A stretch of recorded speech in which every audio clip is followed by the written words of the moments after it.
Hello, everyone, and good evening, and welcome to tonight's community discussion. We are really glad you are here.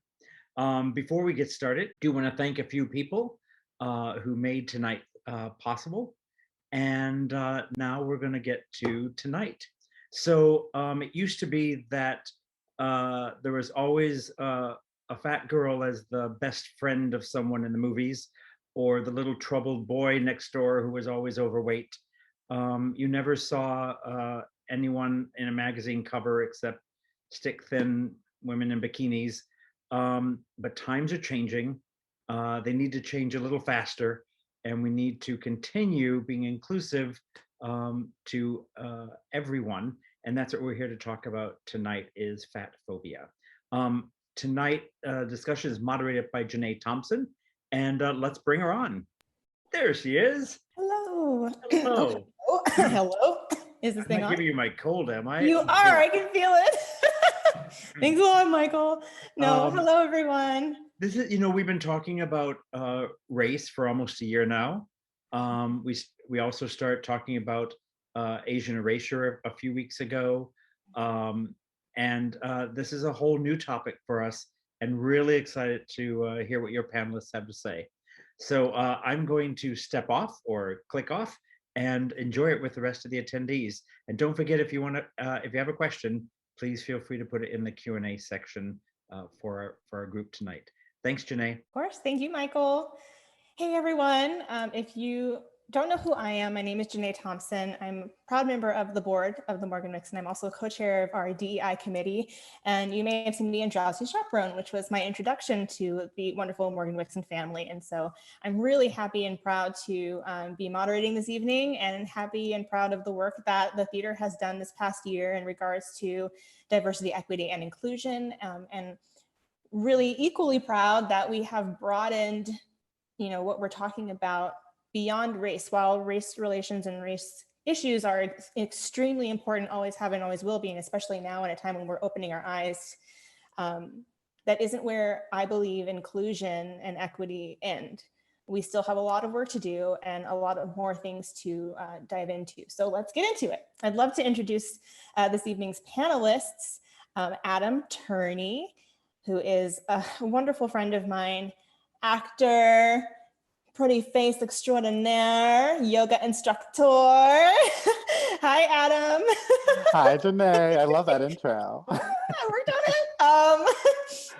it. Brianna McDonald, another really great friend of mine. I don't know what Brianna doesn't do. Producer, director, social media specialist, just all across the board, 1010 human. Thanks for being here, Brianna.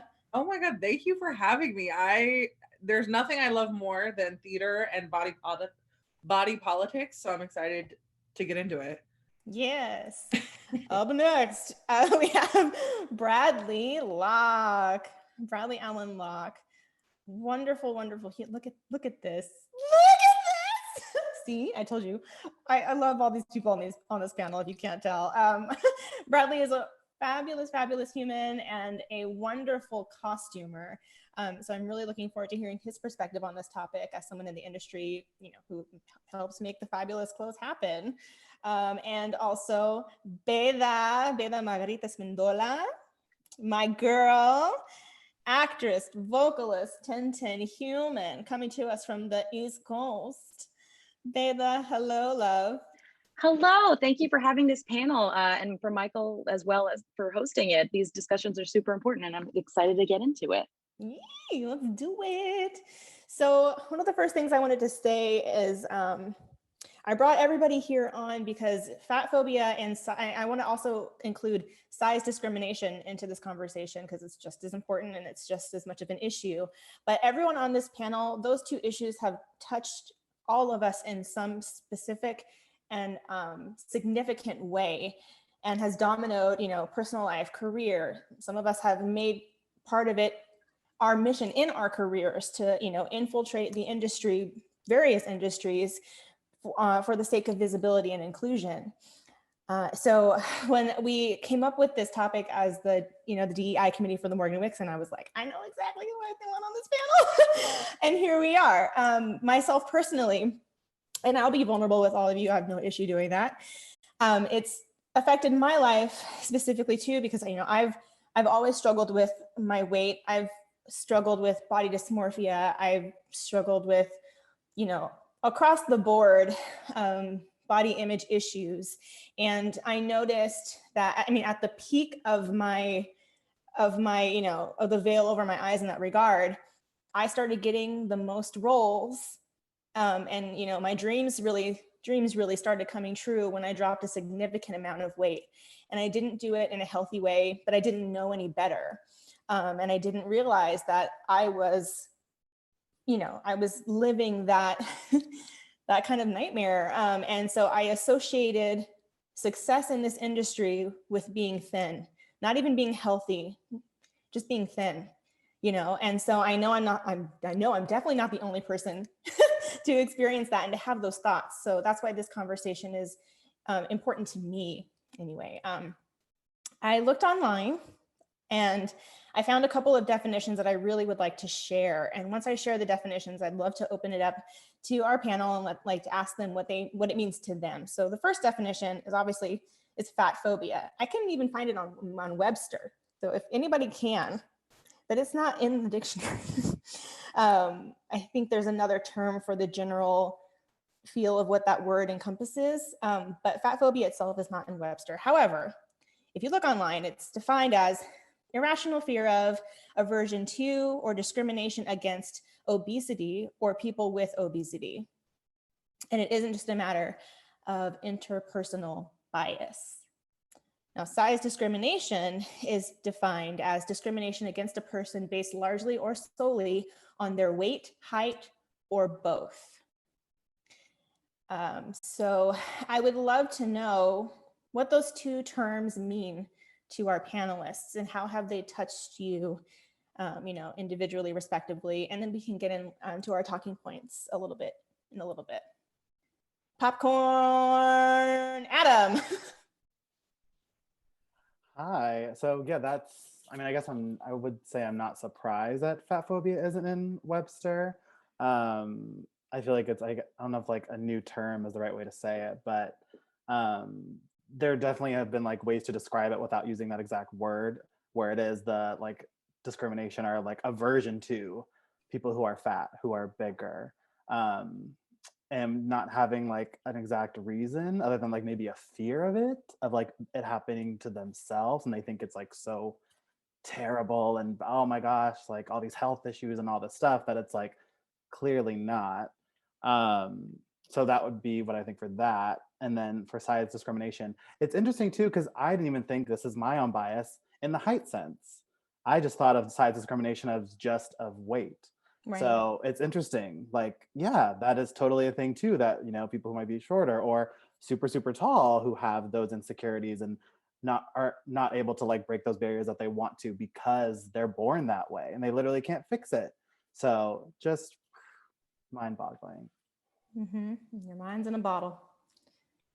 I want popcorn. Anybody who wants to speak up can speak up. I thought it was interesting that there wasn't even a definition, and yet all of us knew exactly what we were talking about.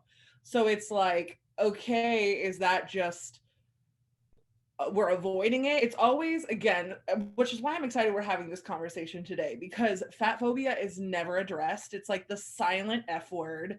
I like using the term fat to describe myself. For context, because we're on Zoom, I am 6 feet tall and a size 22. I have always been plus size. I will always be plus size. I'm a plus size fashion blogger, which is interesting because I was an actor first, producer, director, moved into that realm. And now knowing so many people in the online fat space, so many of them are ex-theater people. And I think that's really interesting that that's a trajectory for people that obviously we're all experiencing some sort of discrimination here. And yeah, that's my point. That's my first point. I also loved how the definition started off with irrational fear, because it's irrational. It's, inappropriate, I think, to judge somebody, period, off of looks, or sexual orientation, race, anything like that.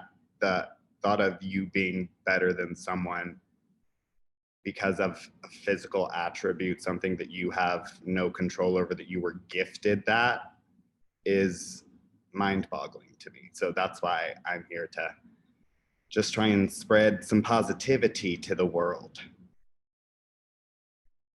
I love that you say gifted first and foremost, because that is such a good way to look at it. You have to change the narrative. You have to change the perspective. You have to reclaim the word fat. Fat is not an inherently bad word. Fat is, you aren't fat. You have fat. That is a scientific thing. You are blessed with the body you are given with. And Janae, you just expressed that it's affected you in certain ways. I'm sure every single person in the theater industry in one way or another has some form of, or has experienced some form of discrimination in that sense. And so for me personally, it's affected me for 20 years. I've been on a diet for as long as I can remember. 20 years, if you look at the grand scheme of your life, how long has diet culture affected you in years? It's insane. So you have to consider, like, if you've been dieting for that long, maybe question and checking with your body why it's defying that. Or the idea of like just being discriminated against something that your body has just settled into. That is what it's doing. Its main job is to make you survive. Why is there a discrimination? Why is there an aversion to something that we cannot change? Or if we do attempt to change it and don't do it in a way that's proper and like educated and science-based, you're fighting your natural tendencies and you make yourself sick. And why are we willing to make ourselves sick if not worse, for a career that has made it very clear how replaceable you are? Well, it's not even just a career. I would say fat phobia is so pervasive in media that we as a society as a whole are taught how to treat fat people by what we see on the media. And we'll get into this later, but we only see a few examples. And it's that funny fat friend. It's that, sad fat girl on a diet. And it's like, I really think that first we need to change what we are consuming media wise to then change that narrative, because fat phobia at any size, people are affected by those negative effects. Brianna brought something up as far as like oh yes, if you do not follow her on Instagram, please at some point share their Instagrams in the chat. So because she is an advocate for this, she's an example. She's the example of what I'm trying to saturate my feed with. Like she just said, what you are consuming absolutely affects you. In like, if we're worrying so much about what we're putting in our bodies food wise to make us look that way, why don't we worry about what we put in our bodies, in our brains, and how that makes us feel? Because mental health is important. But she had brought up what the fat person looks like in media, in stage, in theater, in everything. The fat friend as a girl is looked on as ugly or as sad or as the funny friend, or she can't just be the ingenue. We all knew what fat phobia and discrimination looked like, or size discrimination felt like, even without the definition, which should be on Webster. Get on it, buddy. It's an understood definition. So by knowing what that definition looks like and what that feels like, because everyone's experienced it in one way or another, or witnessed it, we can move on from there. I like to go into stats. Let me bring on my note. Dun, dun, dun. So 70%, I can only speak from, disclaimer, I can only speak from my perspective as someone who has been small, plus size, mid-size, all size, because my body's great and she likes to change. She said versatility. 70% of women in the United States are considered plus size. If you define plus size, that's size 12 and up in women's clothing, for whatever that means.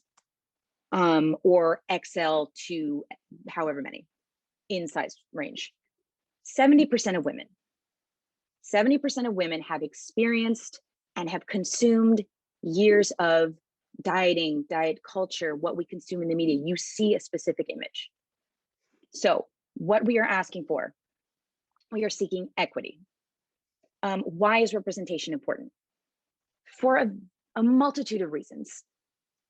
What we consume, whether it's food, whether it's water, drink, beverage, sugar, this, that, the other, what we listen to, what we see, what is represented. It affects us how we see ourselves, whether we are cognizant of it or not. Subconsciously, we are very aware of that feeling.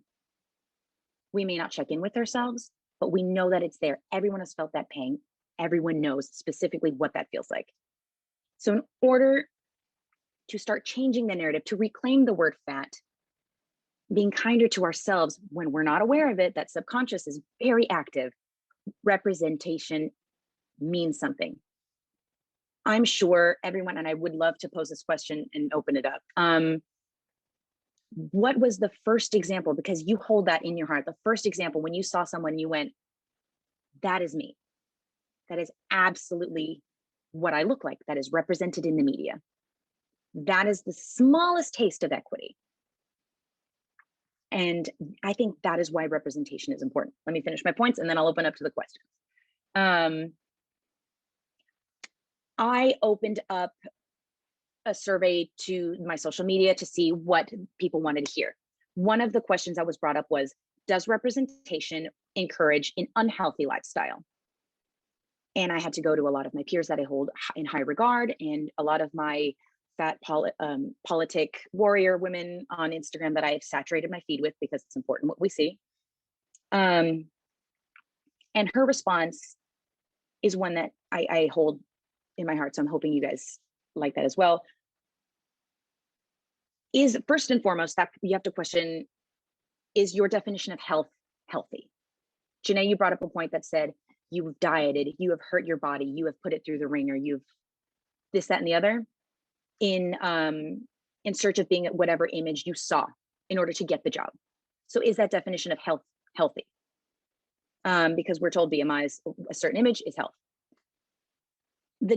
By definition, equity, equality. We are not seeking to be health representatives. We're just wanting to be seen as individuals. That our size, height, width, what have you, does not negate the fact that I am a human being with a story to tell. Last point, fat people have stories. I'm trying to figure out a way to say it, but fat people, tall people, short people, our stories and our point of view is absolutely valid and one worth telling. It is not just the awkward fat girl. It is not just the troubled, hoodlum fat friend. Why do we have to be comedic, this, that, or the other? Why can't we just be? Why can't we be in love? Simple things like that. Why can't we be quirky with our friends? Why is it that it has to be a caricature of a human? So I open that to the floor. And my question was, what was the first example? Or unless you want to go to the next speaker and their points, whatever. But my question was, what was the first example that you saw? That's me. That is absolutely my representation. All right. Thank you for giving me the floor. I think that's an excellent question. And mind you, everyone who's participating, attendees, these questions are for you too. This is very much an interactive chat. We're not talking heads. We're not here to talk at you. We want you to be a part of this conversation because our points of view are just our points of view. So we'd love to hear from you. Yeah. Anybody have it? I'm trying to think of my answer, but that's why I'm like, that's a really good question because I don't really know. I think the first time I remember watching TV and being like, oh yeah, it was probably Fresh Prince, but that was because I was in love with Will Smith and I still love him so much. But I was like, oh, I loved Ashley. I loved Tatiana Ali. But is that to say that she was an accurate representation of what I look like or who I am? No, she was like the dream girl. She was like the goal, So I don't know. Right. Right. I've been thinking about this a lot because I always say my thesis statement of life is to create the media that I needed when I was growing up. Because so much of my own identity came from media and I was like, oh, yeah, I am terrible because I'm fat, darn. And it took years to unlearn that. But someone that had always that I loved was Queen Latifah. And though she was Black, I'm white. I really, really looked to fat Black women to sort of educate me in fat politics and body positivity. And that's just, I think, is an important point because, again, Black women and other marginalized identities really created fat politics and what is now known as body positivity. And I think that that's an interesting like socio-political conversation that we could have, but that's really the first person that came to mind is Queen Latifah. That's a really interesting thing to me because in some of my research when I was looking up this topic, because my thing is like oh no, I was not about to say irregardless. No more Mean Girls for Janae. Regardless of what it is, if you are standing in judgment to the period, in judgment of another person, but especially to the point of harming them or being detrimental to their career or what have you, to their lifestyle or what have you, my instinct is to ask like, oh, who hurt you, boo boo? Like, it's a you problem, really. Sorry about it. It's a you problem. And why is it that it just feels like this person's is so uncomfortable in their own skin that seeing someone who is comfortable in theirs pisses them off. It irritates your demons. Because which is, of again, phobia, a you problem. That is the worst thing you can possibly be. Forget about being, anything else, but God forbid you're fat. And like, that's the first thing people jump to. I mean, being visible online, I get so much backlash for anything that I do. And it's like, I can't just exist and you have a problem with it. And then it comes the conversation of health, which it's like, is that even any of your business? You don't know me. You don't even know me at all. And people feel so comfortable. And it's the same thing, I mean, in real life. And it's sad and exactly why we're having this conversation because it's dismantling. But it's another thing too. Oh, I'm sorry. Adam. No. I was gonna say, piggybacking off of that, I think it's also interesting too, thinking about it in the current context of, I know myself and several other people have gained large amounts of weight during the pandemic and quarantine.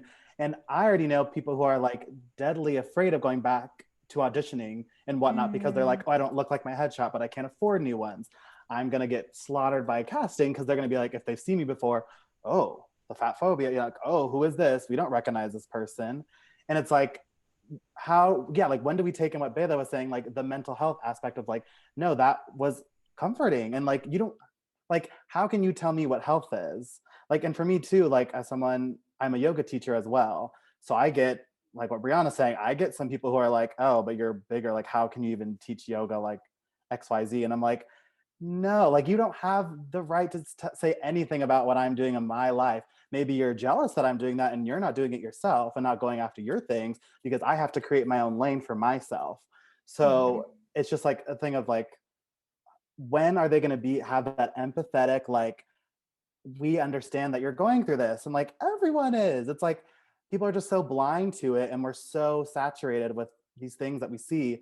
And like, I know I'll see people too that won't even post on like Instagram or whatever because they're like, oh, I'm so embarrassed, I have like gained 40 whatever pounds. And I'm like, it's like breaks my heart. But also going back to Beras, who you first saw, which I still feel like I haven't technically seen anyone where I'm like, I see exactly myself in a sense. But one person who, I was a Disney Nickelodeon kid when I was growing up, that was like my thing, getting home from school, finish homework, boom, Lizzie McGuire, all those things. And I remember watching That's a Raven and seeing Raven, this large femme, now we know queer, Black lead in a comedic show. I was like, this is like what I aspire to be. And again, I'm like Brianna was saying, it's like I looked up to fat Black women and larger Black women who were like my inspirations, who taught me like how to be confident, how to carry myself, because they had to make their own way in this industry that often sought to push them to the side. So, going back to how I feel like I haven't seen anyone that's like of my lane. That's like a big goal, is like to create that for myself. And I remember even too saying to my mom, like when I was little, being like, like, why aren't there more things like that? Like, I don't want to just be the like supportive friend who's, you know, just cracking the jokes every once in a while, and that's like what you're known for. So yeah, the fact she had her own like show and just like, it was everything. So would love to do that. It's interesting to me that the light bulb for visibility and feeling seen and, you know, that connectivity is circling back to Black women, because there's research that supports that a lot of the main root, if not the main root, a very significant root of fat phobia is racism. Let me say that again. One of the main roots of fat phobia is racism.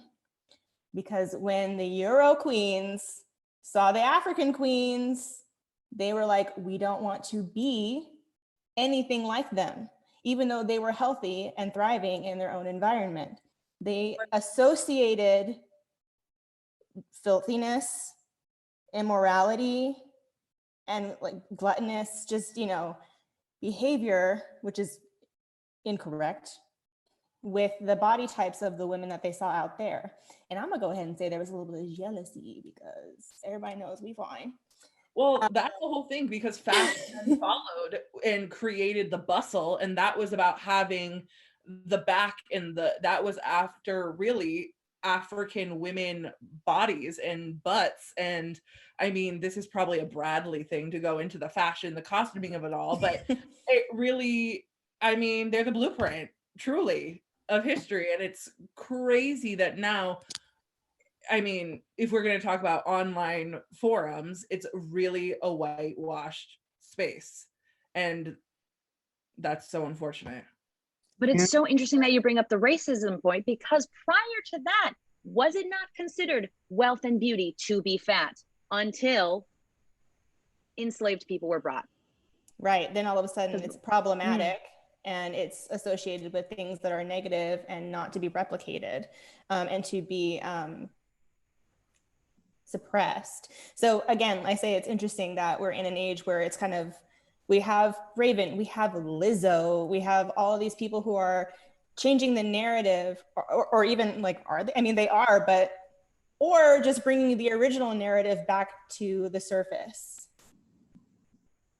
And, you know, speaking historically in fashion and clothing, people have been different sizes all throughout time. It's not like we're dealing with, like, now all of a sudden we're like overrun with overweight people. Like, size and varying bodies and like shapes have always been around, and there has always been clothes for those people. So like, from a costuming point of view, I know yesterday we were talking about how some people have dropped out of theater because they didn't, you know, feel like, first of all, they were cast. Second of all, even felt like they were seen costume wise on a show or anything like that.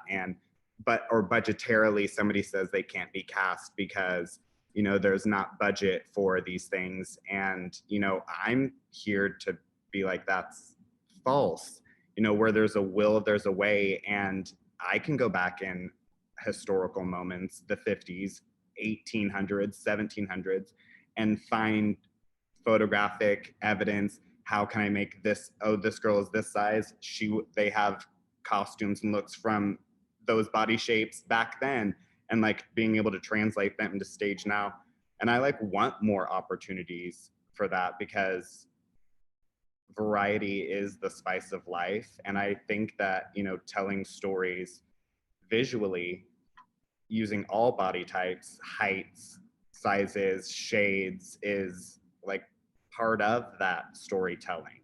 And who was it yesterday that we were talking about Hamilton, and while it was like racially inclusive and felt like it was opening doors, every single person on that stage was still, you know, snatched and like thin. And where was the body diversity of all of those people as well? So it's still like, even though we're seeing diversity in theater, like we still need to see things happen, and those stories still need to get told.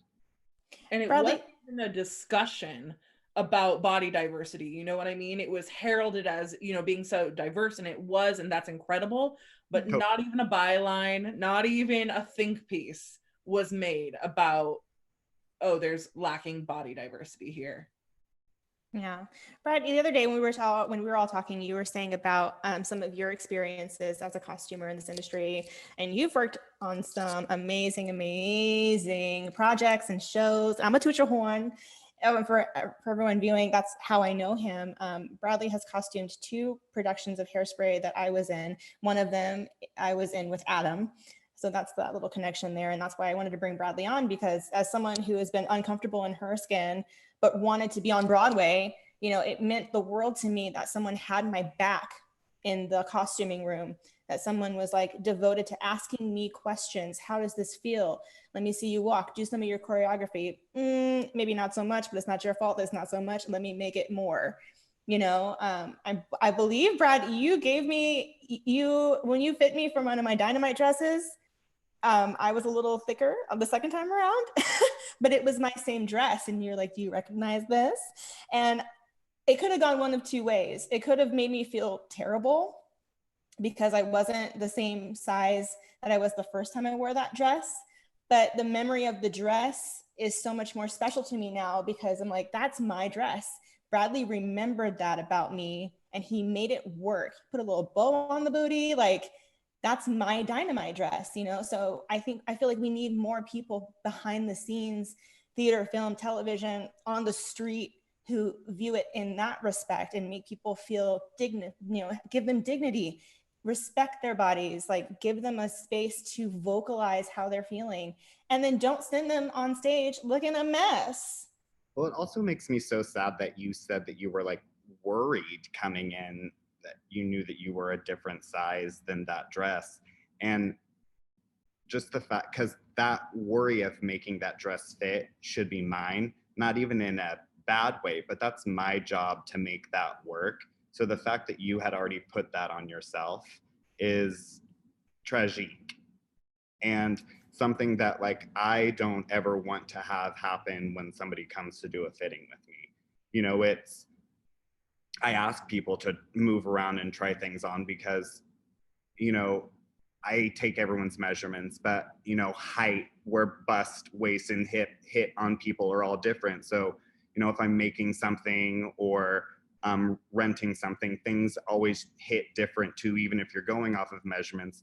So it's always a flow and a work in progress for me up until that final night. And my job as a costume designer is to, I am given a cast and I'm given, you know, design ideas, you know, where I'm going with it. And then my job is to take that cast and facilitate that design, and I'm not changing anything. But I know that that's a feeling that some people have, or I've had fittings with people that have I've heard things like, oh my God, I've never had a costume fit so well before. And I'm like, who is your costume designer? Because that is their like job, and stuff exists. And like, it's just about like wanting to make people give them that equity and feel special on stage, and, you know, do your job. And who am I to tell anyone that they need to change the size they are? That's not my job. My job is to put a costume on a human that helps tell the story that we are trying to collectively tell, not to judge anyone physically. It's bizarre to me. Something that we had brought up the other day in regards to costuming was that it really boils down to internalized bias and a lack of creativity. Mm-hmm. You were talking about how you had to put Spanx on a lead actor at one point. I was asked to put Spanx on someone. Yes, you were asked to put Spanx on someone. And it's like, why? You know, something you had specifically said, Bradley, was y'all cast these people. Why assemble a cast and then go to extreme lengths to make them other people, essentially? The part that was really hard for me to wrap my head around that was, it was tech week. We were in dress rehearsals. I had done all the fittings. Photos had been sent over of fittings, and this person looked great in their costumes. And so it was more for me, they wanted to like change the size of that person.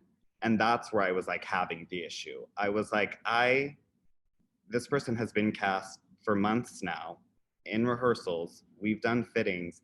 And like, that's not my job in the world, let alone in this theater, to do that to somebody.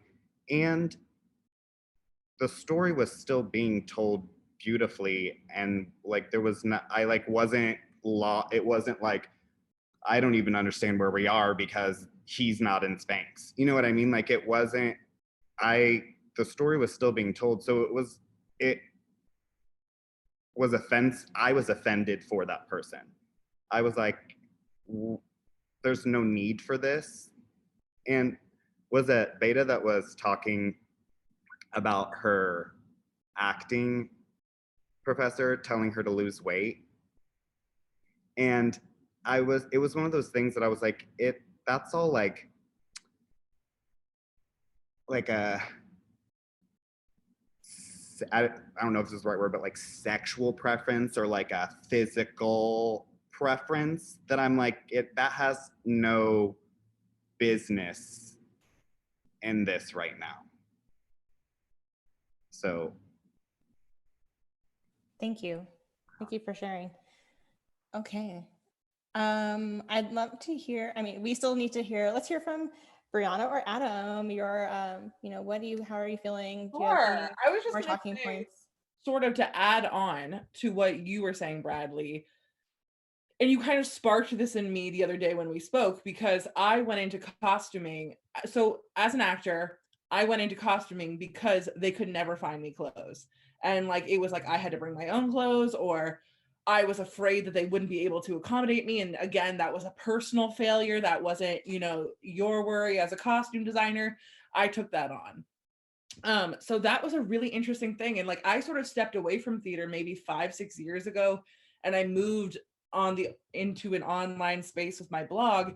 And really looking back, it was because I had such lack of like autonomy as an actor. And as a fat actor, directors, I'll say it, are uncreative and unoriginal and use your body as a joke or as the punchline. And it's not even, you don't even want to be part of that narrative, and you just are. I'm always the mom, I'm always the grandma, I'm the sexy, curvy girl in the bar, like, and it's just inappropriate. And I couldn't advocate for myself at that time. I didn't have the education, I didn't have the know-abouts, I didn't have the experience. So then when I started producing and directing, I was like, well, I'm going to cast whoever I want. Talent is talent, and I want all bodies on my stage. And like, that was really what I wanted. And then when I was getting reviewed, that was the story. Oh my God, a plus size actress as the lead. Oh my God, like this, that, the other. And it was like, this is so boring. Like, I don't even really want to partake in this industry. And I again started creating digitally because I wanted to have complete creative control. And then I was meeting other plus size people who had sort of taken that route from like theater person, actor to online blogger, fashion person. And I think that's just such an interesting connection, that like we were so othered in a community that's all about including others, that it's like we had what? Like, so to me, I think the people who are making the theater need to be as diverse as an audience is.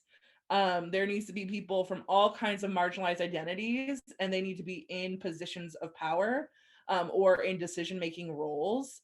I think if you have a mostly white board, and a mostly white audience, you should look at that.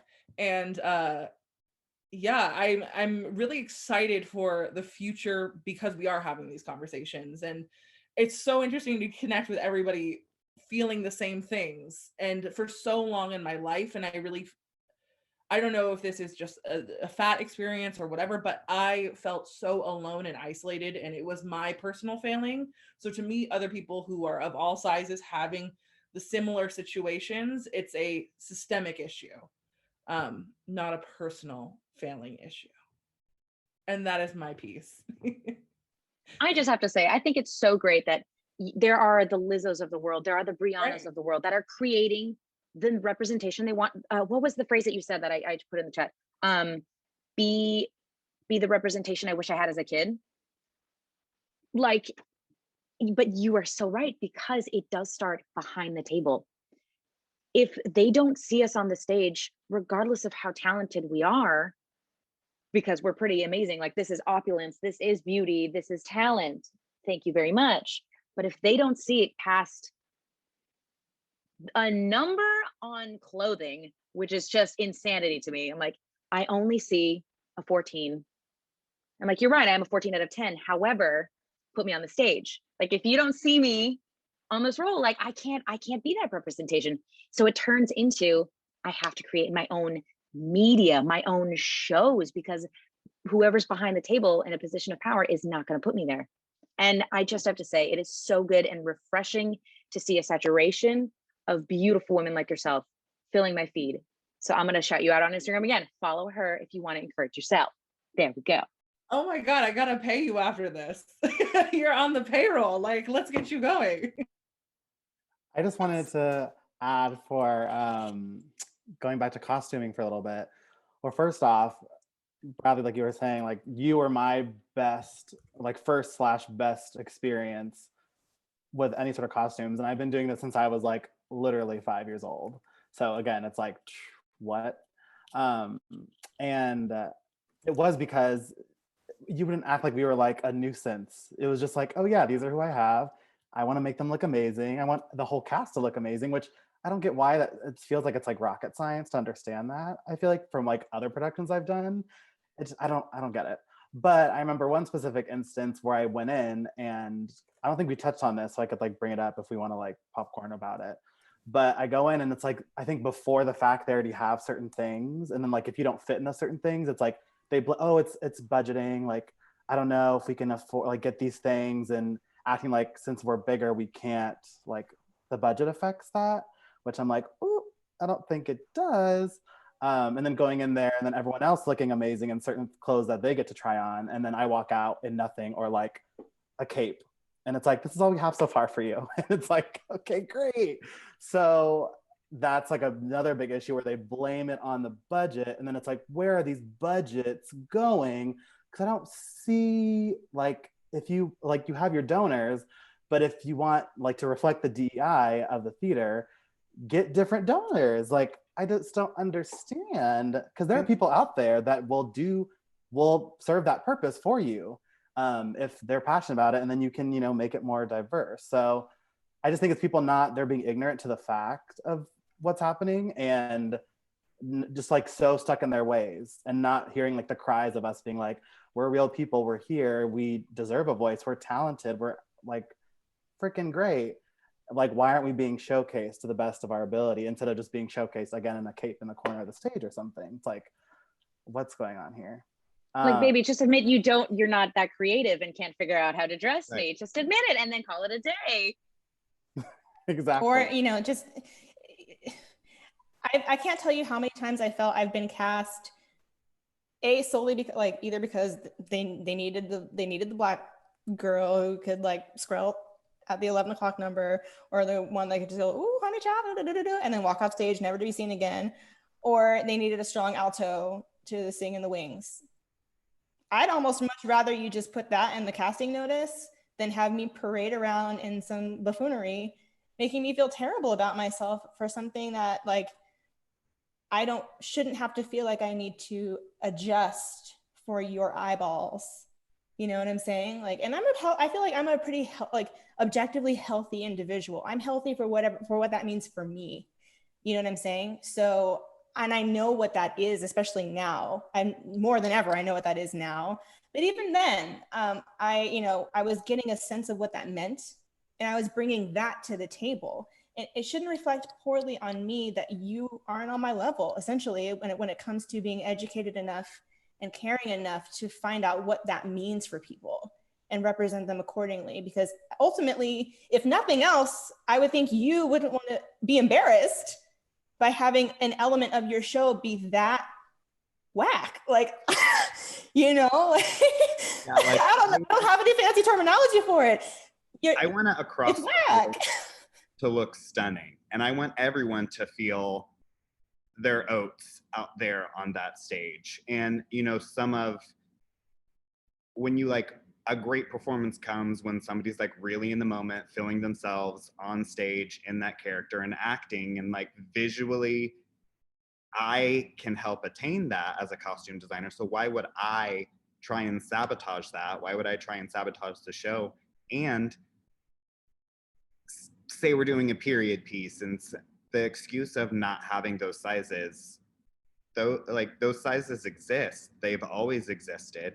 If you go to a rental house and you rent costumes, the plus size costume is no more expensive than the normal costume, or the normal costume, you know, like it's not anything. So the budget thing is it's all laziness. And, you know, for, like somebody said earlier, theater is supposed to be an inclusive space. It's supposed to be a safe space. It's, you know, as a tiny little gay boy from Indiana, theater was like the only safe haven I had. And my theater friends were all shapes and sizes and colors. And like, it was a beautiful motley crew of people. And that's what made it so dope. And like, from that, you like, your eyes are opened to like the beauty of everything. And so the fact that it's looked down upon, or it's different, or it's like that kind of prejudice is happening in a safe space, that, you know, I remember finding so much comfort in, is the opposite of what we should be doing and thinking about in theater.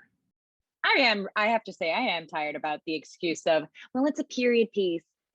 And there are fat people in period pieces. And back then, first and foremost, and it was not Head Over Heels on Broadway a period piece, and Bonnie Milligan, incredible in it. If you do not know who she is, look her up. She is a plus size, beautiful woman. So you can be creative with your excuses, but not creative with a costume. I think it's so important to just call it what it is.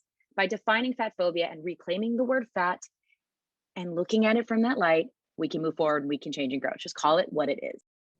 And then educating yourself, because like Brianna mentioned earlier, one person's version of accurate health for their body and their body type and their mind is not, it's literally, I'm so sorry, I'm about to say this, but it's not one size fits all. Good night. But you know what I'm saying? It really isn't. So, you know, it's kind of, it's overstepping. And especially if it's not coming from a loving place, it's audacious to assume that you know what's best for someone else, especially if you're not their like healthcare provider, which is a whole other conversation, because healthcare, when it comes to fatness, is also very biased and also very dangerous. But even so, you can't even claim a medical degree to discriminate against someone. So I think we just need to have a little bit more education and across the board, like empathy and understanding when it comes to how we speak to each other and how we deal with each other. And ultimately, even deeper, on a deeper level, that's a reflection of how you speak to and deal with yourself. Start with yourself. Beda had said something I loved. She said that her size is the least interesting thing about her. It's the least interesting thing about anyone. So find out what's interesting. Amplify the good. Amplify what positive things Beda, Brianna, all of us, you know, contribute to the art, contribute to your life, and start from there. And, you know, to just maybe point out a moment where yesterday we were talking a lot about Ursula and about how, you know, yeah. she was this beautiful bodied villain, and you were intoxicated by her, and you were intoxicated by her because she was feeling herself, and it didn't matter. Nobody could tell her what was wrong with her. And then we go to Little Mermaid on Broadway, and Sherry Renee Scott played Ursula. and Ursula all of a sudden became thin. And that role of Ursula sucked compared to Ursula in the movie. In my opinion, it didn't have the gravitas. It didn't have, you know, and so there's things like that where if you think about, you know, bodies, showing those bodies, using the power of those bodies, all bodies is like a beautiful thing. And to like cheapen it visually is a wrong move sometimes, all the time. We also talked about yesterday, is it the casting call, is that specifically saying, oh, we're open and are plus size and fat people going, or are they not? Because we've only been told we have 3 roles and all 3 of them are Tracy Turnblad. So it's like, you know, what can That's if you're white. Right, true. So, and short. And like those specific part, like body measurements, but will also pad you. So it's like very weird. And so that was something we discussed, is like, is casting even making room for plus size people? And I also think that people in the industry, the people who are on these panels, the casting agents, the directors, they're older, they just are. And it may be weird, or this dialogue, or even this language, when we're talking about fat phobia, bias, they may not even understand how to even look at that. And one point I would like to make, and I think it's amazing that Bradley is here, because it's like at any size you can be an advocate for anybody, and if you're seeing something that is not right, you must advocate, especially in theater, especially when we're saying this is an inclusive, safe space, because people are having these feelings. People are being, there's microaggressions everywhere. And like looking back, I'm like, oh my God, there's so much that happened to me that I wish I could have avoided. And so, yeah, returning back to theater, I just simply cannot imagine going back without completely advocating for myself. And I hope that for other fat actors. I feel exactly the same as you. And going back to what you were saying about casting, and like, it's like, again, it's like, is it laziness? Is it just ignorance? Are they don't know how to hold the space, or are they holding the space, but fat people don't want to go because they feel like they're gonna, based off past things that have happened, like if they're gonna be discriminated against once again, are you gonna go and then everyone else is gonna be like a stick, and then you're the one like fat, larger person, which has happened to me countless times. And I'm like, why did I get sent on this? Like, clearly that's not the vibe they're going for, and what they're looking for. And I've been like racking my brain since we talked about it, being like, what's a solution? Because I know we want to be solution based. And I was thinking, I don't know if this already exists, but maybe some sort of, because obviously there's the casting director, and I feel like casting directors, you know, they're taking in the submission, so they don't really have time to go out and look for people. But maybe like how my boyfriend, he works in tech, and they have like people that are sourcers, which are like, they go out and find people. They go like, you could go watch the shows, find these people out there, go on the media, see what Brianna's doing, see her and be like, oh my God, we have this show. We would love you as the lead role or whatever role. Like, have these people, like an outreach coordinator or whatever the title might be. You know, you can even have one of them. I don't think it'd be that crazy of a position, but just someone who, since casting is so busy with dealing with, you know, the cast list and getting everyone in the room and that process, which is a lot, like I don't want to, you know, knock on that. Having someone who can be like, hey, I brought these 5 people from the, you know, XYZ, bring them in the room. I think they're going to be amazing. And if they trust that vision, then that would be amazing. And that's like, I kind of had a light bulb and I was like, that is so something that I'm like, I want to infiltrate with that and try to make that happen and make that lane, because that needs to happen for not even just, again, fat people, but for people who are, you know, have disabilities and, you know, too tall, too short, whatever it might be that the industry says they can't, you know, make a punch and make their or mark their territory, you know, and just even be seen. Like, and I always look like joking, like, you look at my resume, I've been in all the shows, like In the Heights, Hairspray, Dreamgirls, like all the shows that a Black person can be in, and that's all my resume is. And it's like, I want more variety for myself as well. As like, I can be in, you know, period pieces, I can be in tons of other things, but that's the only places that casting is accepting me for are those places because they see me and they're like, oh, classic stereotypical Black person, we'll put him there. And then usually as an ensemble role, like I haven't never been a lead ever, except for when I was like little, but like in a professional production, and I know I got the chops, but I don't even get the chance to go in and audition for it. And I think we talked about too, like the leading man like trope of like, there's literally scripts that have that written in the roles, like classic leading man type. And it's like, we know what you mean by that. Like, what's ixnay that? If a script has it, no. Or like just cross it out and change it to what you want it to be. But just like knowing that you will never get that opportunity because there's these biases that are in place, that whether they know it or they don't, it just hurts, when you go in and you're like, oh, I could be good for that role, but because I don't look that way, I'm not, maybe white, like built, muscle jacked guy, I'm not going to get that opportunity to go in for that, even if it could be, more of my skill set of like a comedic, out there, super funny person, but then they're not really fulfilling the role, but because they have that look that they're looking for, they're just like, oh, you're the person that goes around town and you do all these roles. So it just needs to be a change of like different people that are going out and finding talent and going to all the different theater houses. And even again, like everything's shifting to media now, especially with quarantine. Everyone is online or is transitioning to go online. And we need people who are out there, who are like tech savvy, who can go out there and find these people who do exist, and they're definitely out there. So it just is, I think it all boils down to like laziness and ignorance, really, for like everything.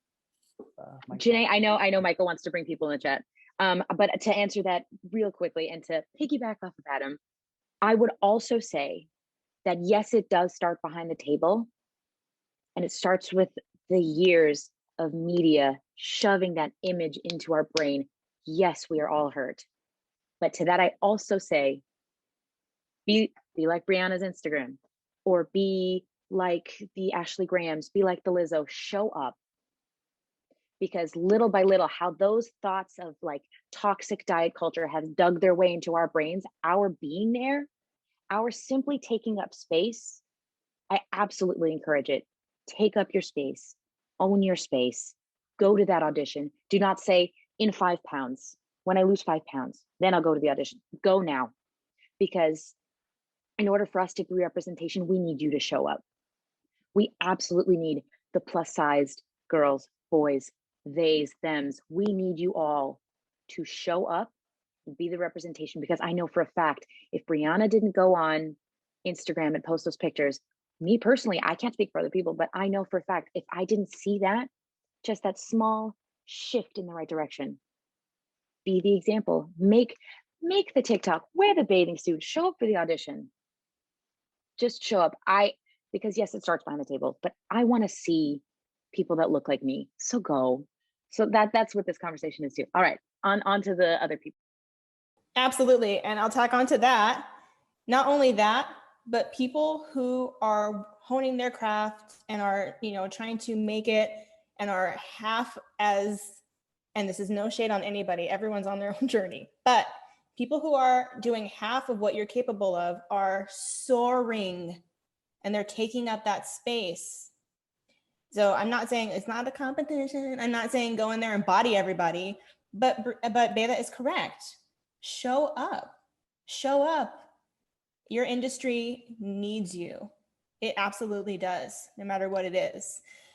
Okay, so I think we're going to open up the floor. We have a few questions. I think Jeff is first. Jeff, I don't know how to pronounce your last name, so I'm not going to butcher it, my love.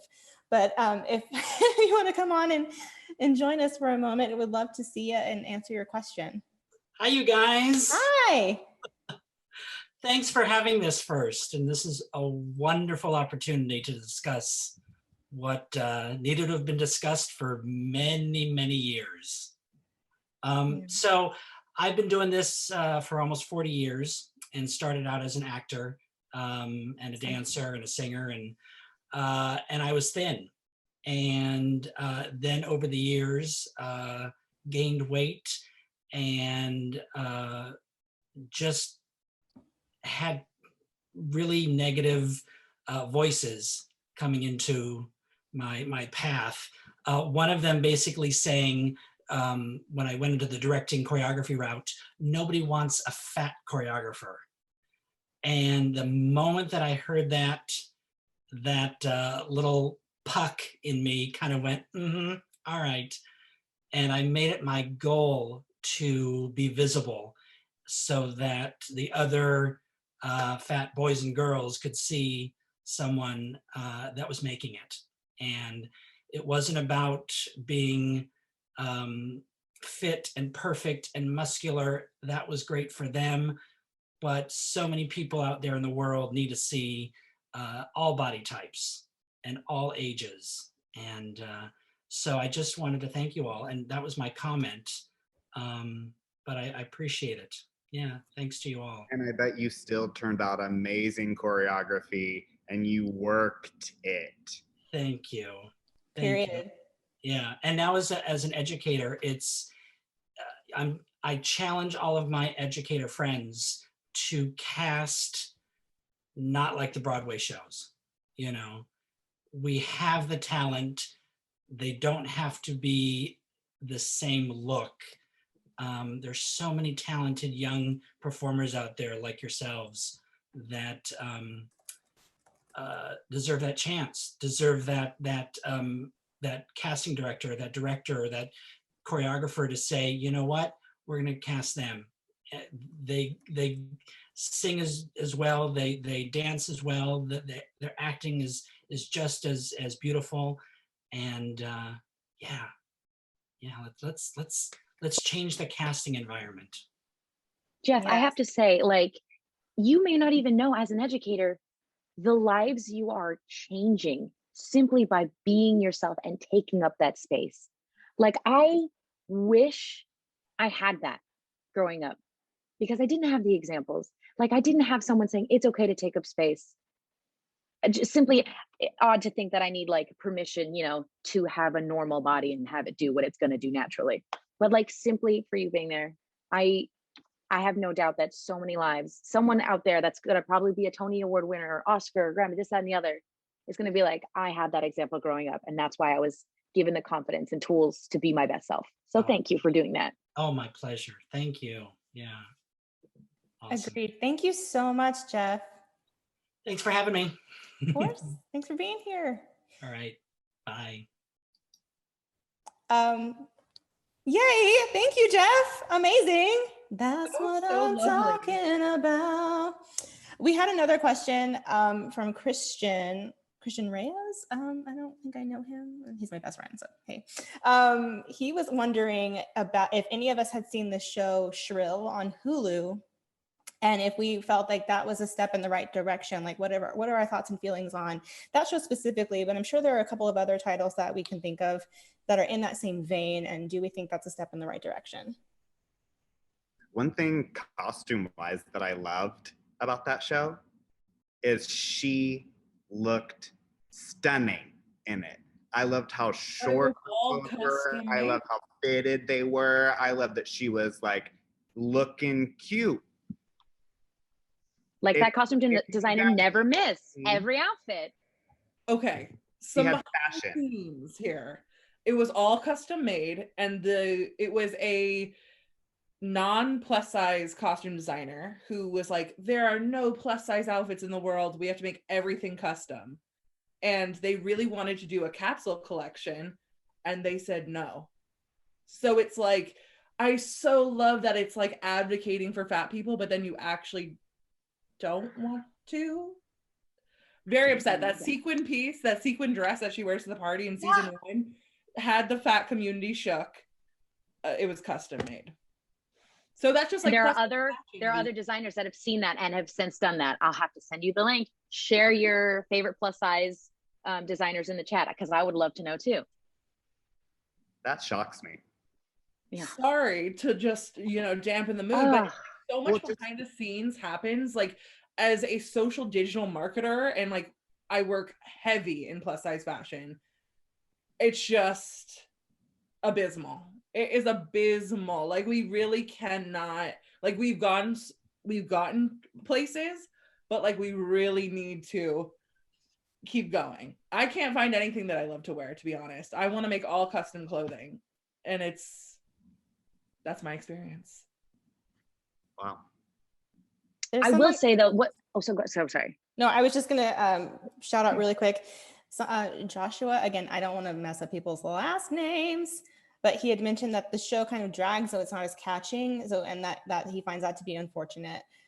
So like, which I absolutely hear that, but I'm wondering if that's because, I mean, actors and shows can only do with writing what they can do. So I found the show to be engaging and interesting, if only for the fact that it was really cool to see a three-dimensional fat person living her life, having awkward, like, cringy stuff happen, having wonderful things happen. So, I mean, maybe it's just like the first, as Christian had said, maybe just like the tip of the iceberg, the first step in a direction that does just, if we can just show people in 3D, then maybe better writers and better producers and better, people will get on board and start writing to cater to that appropriately. That's like my feeling in response on it, because I can see how you would feel that way. Because some people would say that it does drag, but like objectively, I don't have this opinion, but objectively, some people would argue that Seinfeld is boring. Their slogan is, "This is a show where nothing happens." Why do we think it's different? Yes. I'm sorry. But they even say it on the show. They'll say, "She said what she said." But they even joke around on Seinfeld that this is a show where nothing happens. Why is it that Lindy West's show, she wrote Shrill? Oh, she's incredible. She's a plus size pro. She wrote a story about a fat girl. She just wrote an everyday story. Fat people have stories. I'll say it time and time again. We can be boring. We can have dramatic things. We can have, like, life is boring objectively. Like, not every day someone wants to see a show of me. She went to work, she got her mail, she went home and played with her cats. Like, a story was still told though. Right. I think my favorite part, exactly like you were saying, is it's a book written by a fat author. So that's incredible. Adie Bryant is the EP on the show. So, like, that's incredible. She's also the star. So, any of my personal thoughts of why is it not me, Hulu? But that's an amazing step in the right direction. So I will always cheer and champion that. Yeah, and I can understand the, like, not accepting mediocre media just because it's inclusive. Like, step up the media game. And I think that's Joshua's point. And I absolutely, I don't want to speak for you, Josh, but if that's what I feel like you're saying, and I 1,000% agree. Like, some media is just not for everybody. But I think that, okay, he said yes. I got you, boo. I got you. We don't have to celebrate yes, celebrate, but at what point does it become like, okay, now give us something we can work with? So we don't want to fall into that pit either. We got to find that balance of education and empathy, crossing that bridge, and then like showing up, creating what you want to see, and bringing that leveling up together is what I think, if Josh and I are on the same page. Thank you, Joshua. I think we have a couple more questions, which is awesome. Carrie? Hi, Carrie. Hello. Hey, I just want to give a quick shout out to Brianna because we've had a conversation before. I'm a senior at Cal State Long Beach right now. I'm an adult reentry student in theater, and I did a presentation last semester on fat bodies in theater, and Brianna was who I interviewed for that. So just a little shout out, and she's why I'm here tonight. I saw her advertisement. I was like, yes, we need these conversations. Thank you. But yeah, so the question I put in the Q&A was, when you guys were talking about like fat people need to show up to these auditions. For me, I know 5-6 years ago when I was still actively auditioning, I didn't even feel welcome in the theater spaces because the chairs weren't accessible. So as somebody who auditions frequently, as someone who enjoys going to theater, how can we make that more accessible to fat people when I can't even sit in the seats to watch the shows? you know, so that's something that has come across in almost everything I've gone to, or, you know, I'm squeezing myself in there and I end up with bruised thighs, you know, and hips and everything. And what I'm majoring in is theater, but specifically theater management, because I want to go into the administrative side and the theater operations side of things, because that's what I want to change. I want to make it more accessible. And that's something that has been so heavy with me, because it's like, I feel like that's the first step, really. Like, yes, inclusivity, and yes, like getting us in the door and killing that anti-fat bias in people to, yes, we are believable as romantic interests, but if we don't even feel welcome in your space, you know, those tiny green rooms, those bathrooms that you can't even close the door in, like, you know, we've had it all. We've all been there. So that's just something that I think is such a huge part of it.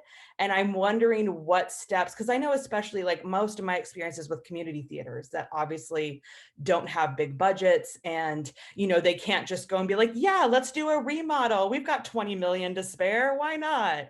You know, so I get it that there's a huge cost that goes with that. But I think something as simple as, I've noticed now some Broadway theaters have removable armrests for the seats that are on the aisles, you know, or they have alternative seats where the like accessible seating for people who are in wheelchairs, you know, having those seats also be accommodating to larger bodies, you know, but I just haven't seen that outside of Broadway, where tickets are $1 million. And so it's like, I would love to see that in a more accessible avenue as well. I guess that was more of a statement than a question. Sorry about that. No, but that How was such a dare good you. statement. No, that was excellent. What are we all putting on? What are we all producing? I feel like we have some major kick-ass energy in this room. And like, we have Bradley on costume. Carrie, you're coming in. What are we doing?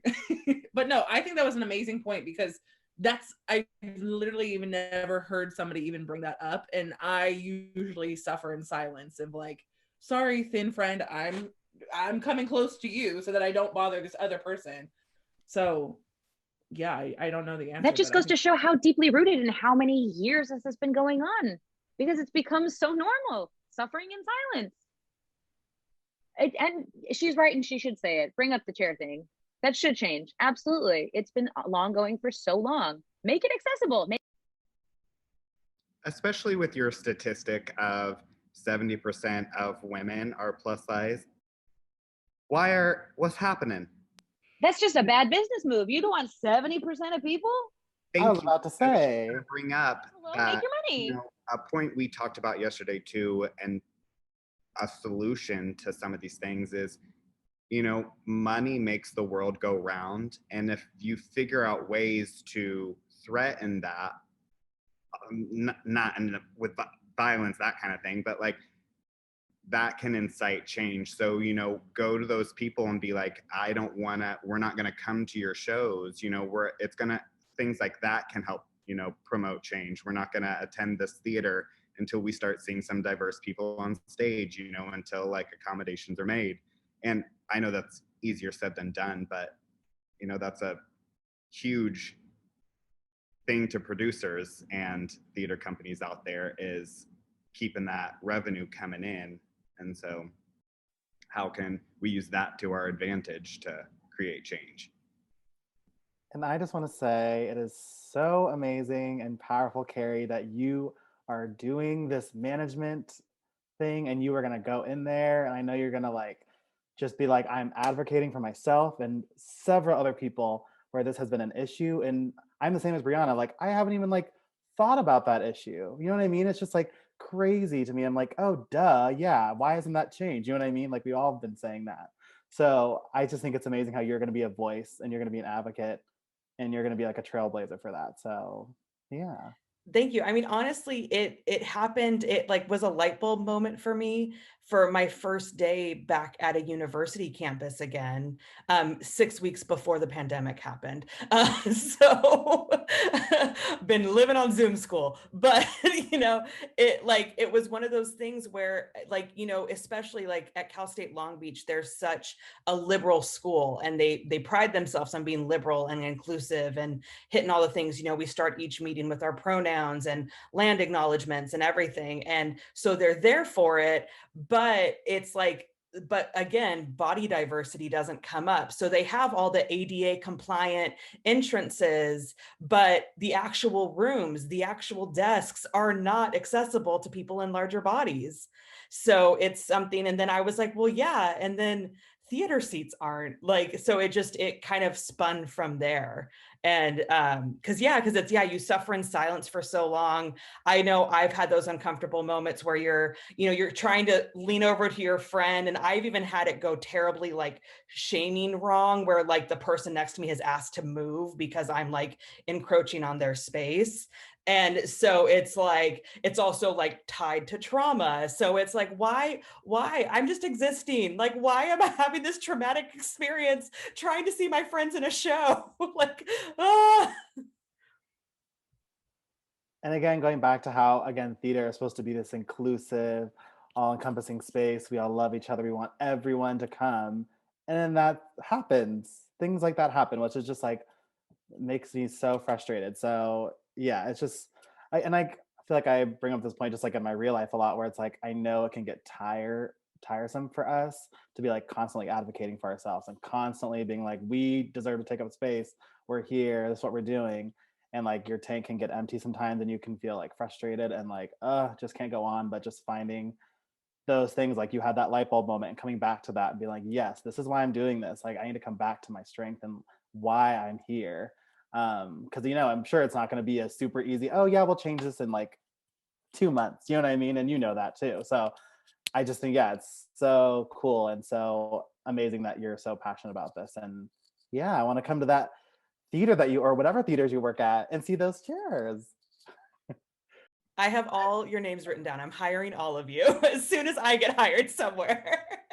I'm ready. And I was going to say too, Adam, the exact same point of, it is trauma for fat people to continually having to advocate for yourself for just existing in common spaces. You know what I mean? So it really is also on allies. And I like don't really love that word, but it is on other people to be an ally and to just not be an asshole. You know what I mean? But if you see something, if you're in the cast, if you're in the production team, if you're in casting, whatever, like you need to also hold people accountable, because it is traumatic. It is traumatic. Yeah. Well, thank you, Carrie. Thank you so much for coming on and speaking with us. It's so nice to meet This is you. great. I love this. Let's be friends. Thank you so much.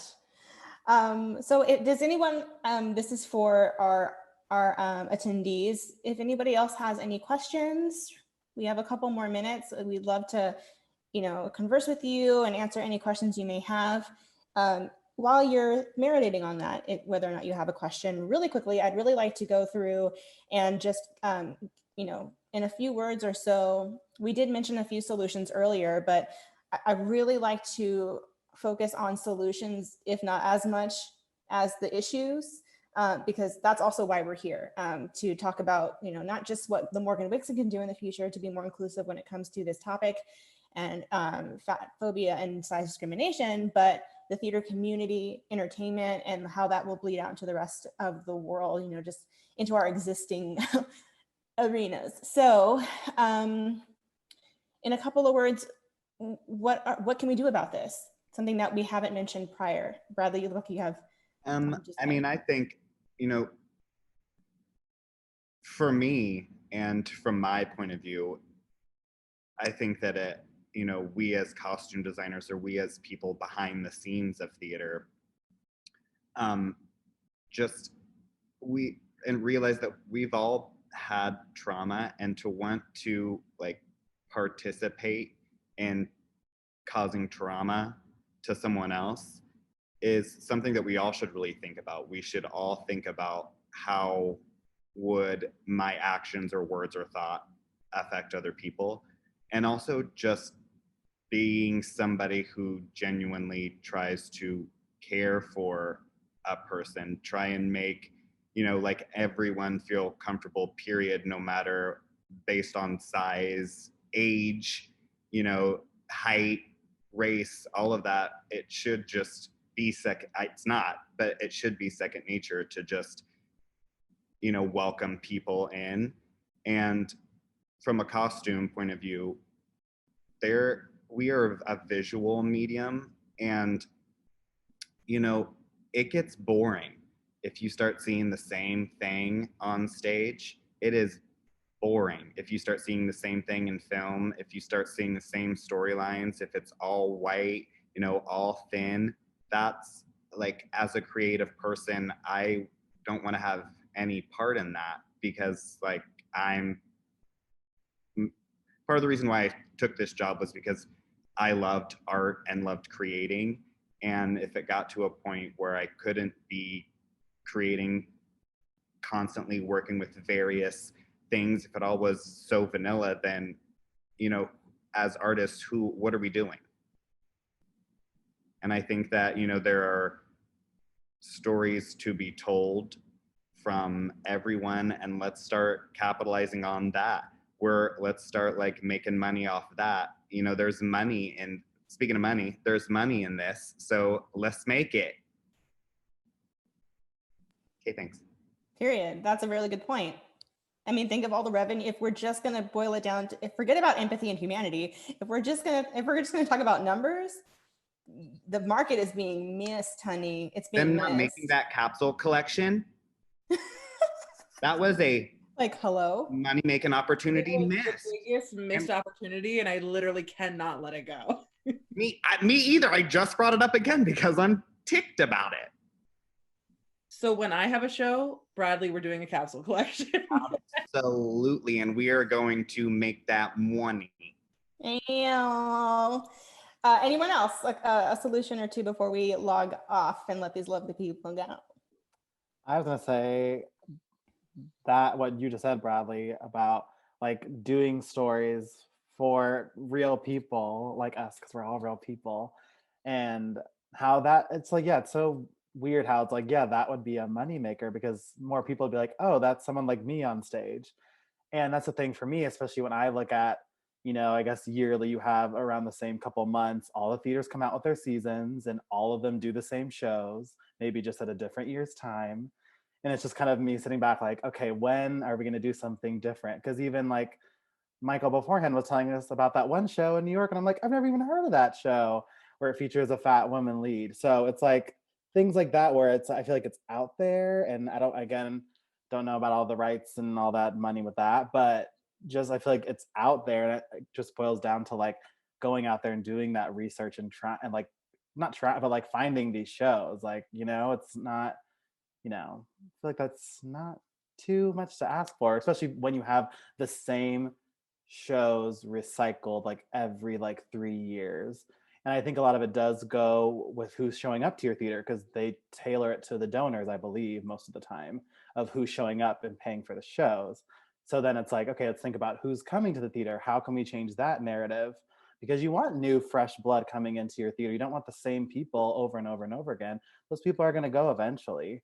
So you want to be in with the times. That sounds so like, but you know what I mean? Just like you want to be growing and learning and moving with everyone, especially in theater that should be already ahead of the curve when it feels like other media is way ahead of it.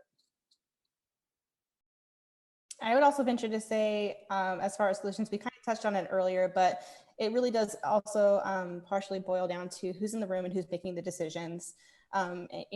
Being out there in the real world, making your show reflect what's actually out there is really important.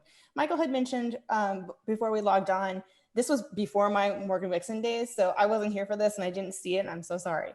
But we have a lovely, lovely director, multi-hyphenated, lovely woman, Christy.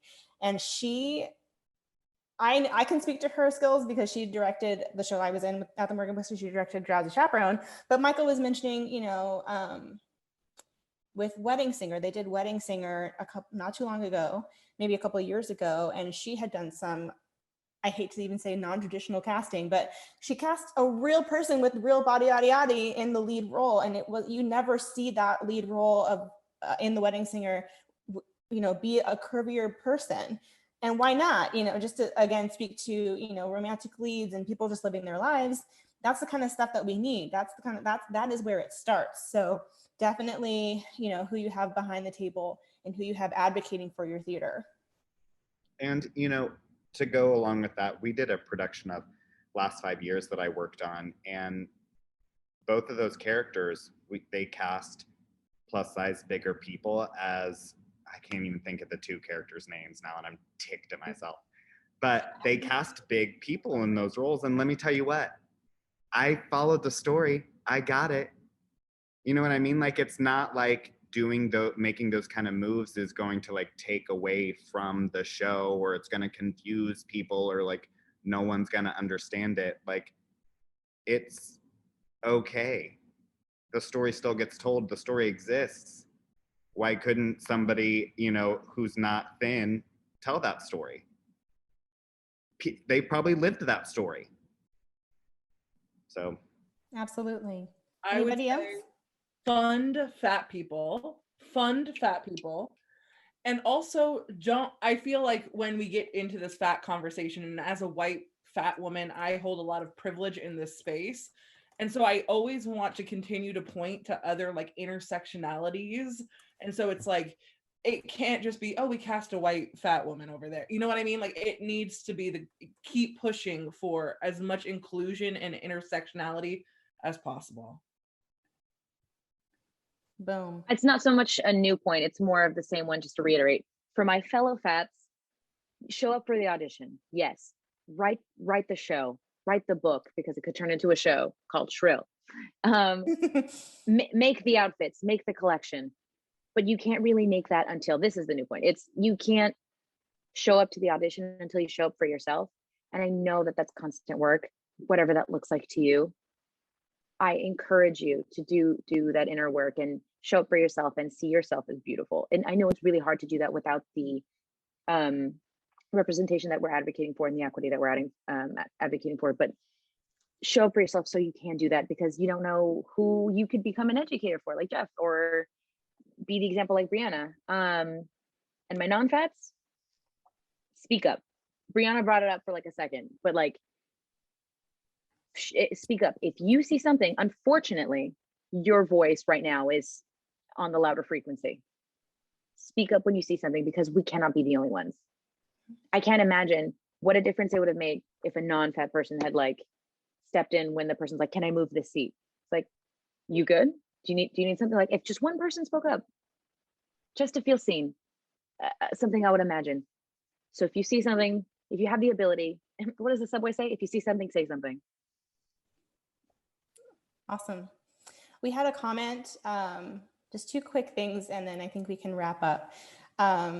We had a comment from Azriel, who is also a really good friend of mine, who stayed in from New York. Azzy, I don't know if you're still here, but thank you, Brawl, who is an amazing artist and actress in her own right. I don't want to blast her too much. I don't want to embarrass her. Oh, she's still here. Yay, I'm a blast you, girl. Follow Azriel Cruz on Instagram. Look her up. She is a phenomenal human being and actress. But she said, I just want to say thank you so much for doing this. As a plus size Black actress, my goal is to help create a world where we're not seen as quote unquote others, and get to be truly represented the way we are in society. Thanks. So yay. Thank you, Azzy. Last thing, I found an article. I'm going to put it in the chat if anyone is interested in reading it in depth further, but there are a couple of points that I thought were really great. Some of them we touched on, but just to have something, tangible for you all to refer to when you face this in the real world, when you face this on stage, because you will. An article that's basically talking about some things to do and some solutions. So number one, it says, explore the notion of quote unquote health at every size. Explore that notion. Number two, if you are a small fat or a mid fat, consider the experience of those larger than yourself. Number three, if you work out, do it because it feels good. Do it because your body can. Do it in gratitude of your body, not because you are punishing yourself. You don't have to earn your food. Your food is your fuel. Number four, Stop saying I feel fat, especially if you aren't. Number 5, read more work by fat liberationists, and just on that point, consume more fat media. I'll tell you what, I feel like it would be a little bit harder to be harsher if you saw the face of someone you knew and loved on that body. Try saying horrible things. Try taking away opportunities from your sister, from your brother, from your best friend. Number 6, don't correlate health to worth. 7, learn about who profits from your insecurities.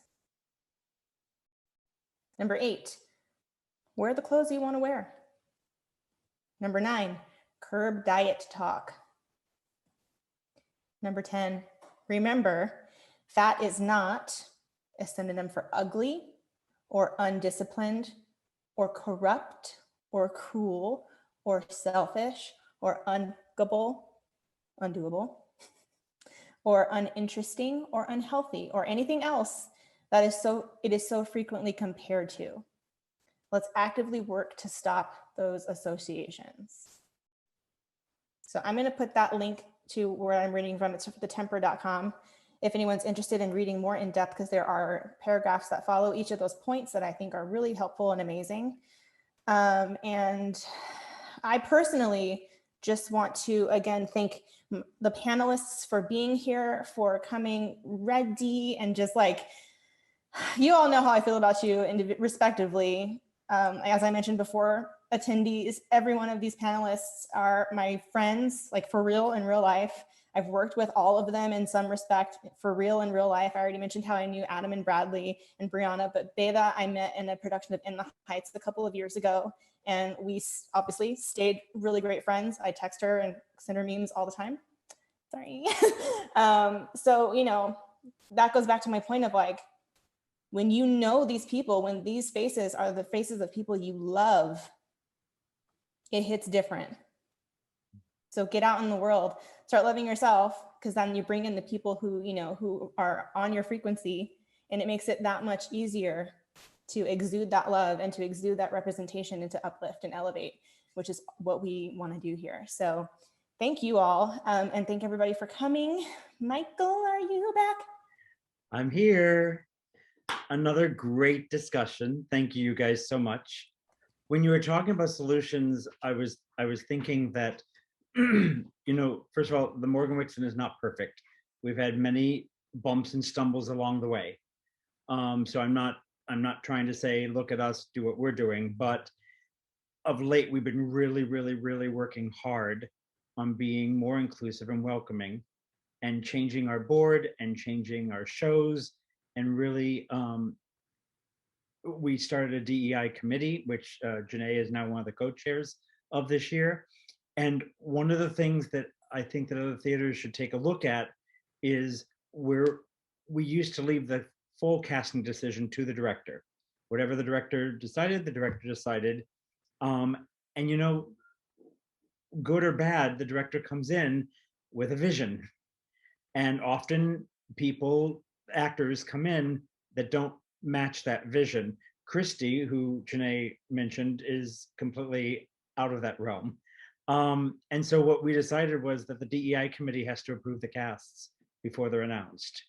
So if it's an all-white cast or a huge cast, the board decided that the DEI committee can come in and say, you need to rethink this, because it's important to have the stage look like the audience and look like us.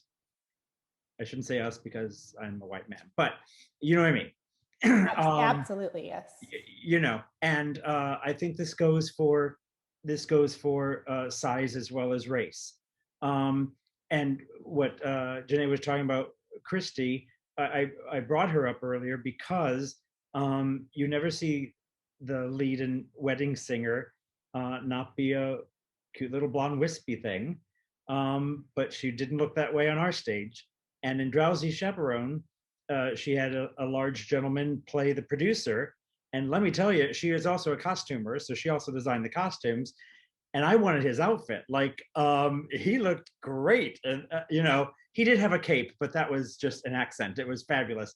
So like, if there were more directors like Christy who were looking, it's almost like when auditioning, please close your eyes and just listen.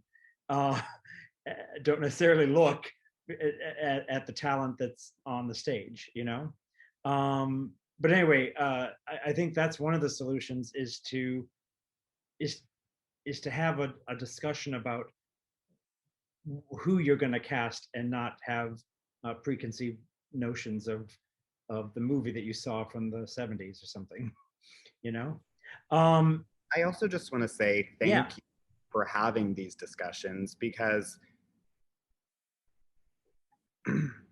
even just talking on Tuesday, the amount of things that I heard on the radio or media after having our discussion that I would notice, I would be like, wow, that's insane. Like, I now, just from having this discussion, I'm open to seeing more.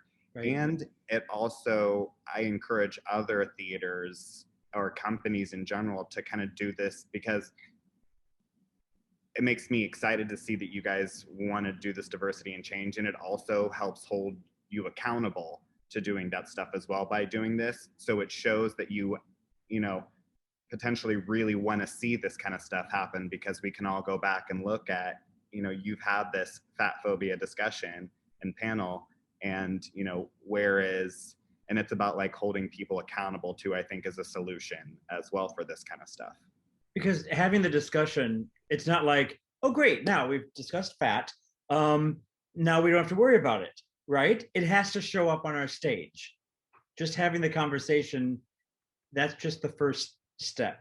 And I always end these conversations by saying, please tell your friends to check out these conversations on our YouTube channel, because the only way we're going to have change is by more people seeing it. And like you said, Bradley, becoming aware and noticing it in your everyday life. And we've had lots of these wonderful conversations, and I hope that we have more like this one coming up. You guys, thank you so much for joining us tonight. Really appreciate this panel. And all the attendees that have stuck with us, thank you so much for being here. Remember that next month, once a month, it's the third Thursday of every month, we have these community discussions. We call them coffee table community discussions. Usually I end with just a little music, but tonight we're going to go out as you all depart with that scene I was talking to you about, the song with Lisa Howard from Spelling Bee in a show called It Should Have Been You. And everyone have a great night. Thanks so much for joining us. No? Is it too much to ask you to do this one little favor for your sister? You better Thanks, stop everyone. right there, because you know that's not fair. I pulled this off without a glitch. So say goodbye. I'm done. I'm gonna have some fun. I'm tired of being your bitch. Are you drunk? And a lot of something extra, and a great big hate for something, something, something on the side.